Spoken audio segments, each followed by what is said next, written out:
Stop doing this if you want your event business to grow. 20 mistakes eventpreneur make in starting event business. So in order not to bore you, we are going to be treating 5 mistakes per video. Number 1, learning first. If you want to grow your event business, you need to invest in learning. The first phase of life, everything in life starts with learning. So you have to start learning, try to acquire the skill first before you can say you want to venture into an event business. What you don't know, you can't practice. And if you just decide to learn, you just decide to start the business without learning, you might actually learn it the hard way.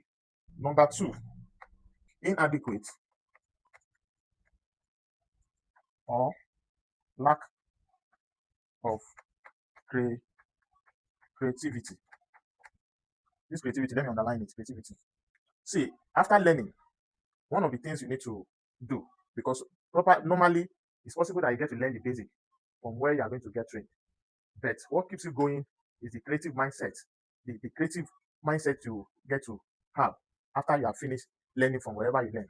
There are some people that do short courses, 3 months, 6 months, or thereabouts.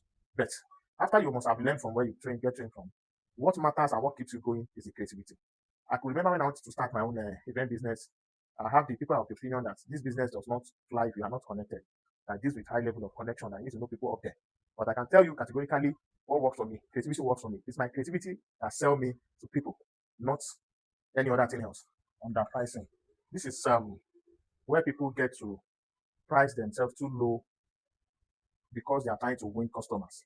They want to win customers, they want to get customers. As a result, they ended up here without calculating one very important thing that we call cost. Cost of doing the job. When I mean cost of doing the job, you have to look at the cost of buying the materials that you needed to get. Some materials are disposable, some materials are permanent, cost of renting, cost of logistics, and so many other costs. You have to look at that before you get to determine your price. If you don't determine your price, if you don't determine your cost, you can't determine your price. And if you have charged below your cost, it means that you're going to be charging at a very loss. Accepting every job is the fourth mistakes that most beginners used to make. Every beginner, because of their curiosity in the business, they like to accept every job that comes their way. Meanwhile, you are not supposed to be accepting every job. The jobs that you know that are not profitable for you. You know, we discussed earlier about undercharging, whereby you need to determine your cost first. If you have determined your cost and at the end of the day you know that what you are going to get and what the client is offering cannot be profitable to you, you don't have to accept the job. So many factors are attached with accepting every job. Even apart from the profitability, you have to look at so many other factors, the distance, the convenience. So it is not all job that you accept. So number 5 is ignoring health and safety.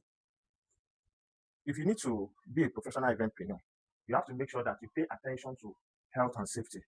Your event, in fact, health and safety start from your mode of dressing, how you dress smartly at events to avoid yourself stepping on sharp objects and so many other things. And events should not be too crowded.